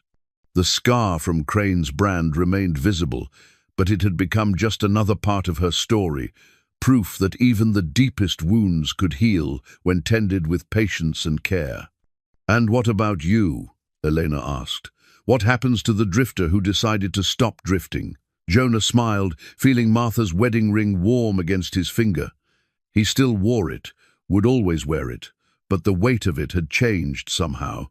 Instead of anchoring him to grief, it had become a reminder of the love that had shaped him, the values that had guided him back to himself when he'd almost lost his way entirely. "I reckon this drifter found something worth staying for," he said. "A place where kindness is valued more than fear, where people look out for each other instead of just themselves." The sound of approaching horses drew their attention to the valley entrance. A small group of travelers was making their way down the trail, a family by the look of them, with children riding double behind their parents and possessions packed on a mule that followed patiently behind. They had the dusty, worn appearance of people who'd been on the road for weeks, seeking something better than what they'd left behind. "More pilgrims?" Elena wondered. "Or new neighbors?" Jonah replied. The valley had been attracting settlers lately, families drawn by stories of a place where the old virtues still mattered, where a person's worth was measured by their character rather than their bank balance. The family approached hesitantly, clearly awed by the sight of Esperanza and her foals grazing peacefully in the afternoon sunshine. The father dismounted and removed his hat, while the mother gathered her children close with the protective instinct of someone who'd learned to be careful around strangers. "Excuse me," the man said. "We're looking for the place where the mare was saved, the one they tell stories about throughout the territory." "You found it," Jonah said gently. "This is Esperanza and her family." The children's eyes went wide with wonder. They'd obviously heard the tales, probably embellished in the telling, until the mare had taken on almost mythical properties. Seeing her in the flesh, beautiful but unmistakably real, peaceful but alert, scarred but unbroken, seemed to make the entire story suddenly tangible. "Is it true?" the youngest child, a girl of perhaps 6, asked in a whisper. "Is it true that one person's kindness can change everything?" Jonah knelt down to the child's level, remembering Samuel at that age, full of questions about justice and fairness, and why the world sometimes seemed so cruel to those who deserved kindness. "It's true," he said simply. "But it doesn't happen all at once, and it doesn't happen by magic. It happens because people choose to be kind even when it's hard, even when it costs them something, even when they're scared." He showed her the wooden horse, explaining how it had belonged to another little boy who'd believed in helping those who needed help. The child listened with the solemn attention that children reserved for stories they recognized as important, her small hand reaching out to touch the smooth wood with reverent fingers. "Can we stay?" the father asked. "We heard this valley welcomes people who want to build something better than what they left behind." "There's good land available," Elena said, "and good neighbors to help you work it. But you should know, this place demands something of people. It asks you to care about more than just yourself and your family. It asks you to be part of something larger." The man looked at his wife, who nodded with the quiet determination of a woman who'd made her choice long before reaching this valley. "We've been looking for that our whole lives," she said, "a place where doing right by others isn't seen as foolishness."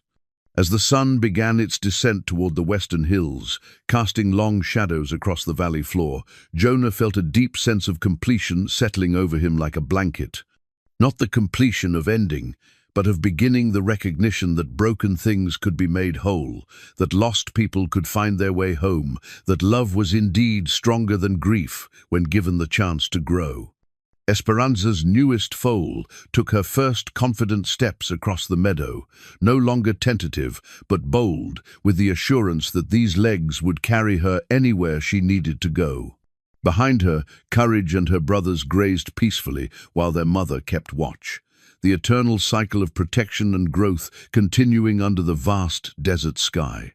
The church bell began to ring in the distance, not the urgent call to revolution this time, but the gentle evening blessing that marked the end of another day in a place where kindness had triumphed over cruelty, where mercy had proven stronger than vengeance, where a wounded mare and a broken man had found healing in the simple act of caring for each other. Sometimes, Jonah reflected, the most important revolutions were the quiet ones, not the overthrow of governments or the clash of armies, but the transformation of hearts that remembered what it meant to choose love over fear, hope over despair, building up over tearing down. The foal's first steps had carried her into a world where such choices were possible, where they were celebrated, where they were the foundation upon which entire communities could be built. And in that possibility lay the promise that Martha and Samuel's memory would live on, not in the monument of grief Jonah had carried for so long, but in the simple, revolutionary act of making the world a little more gentle, one rescued mare at a time.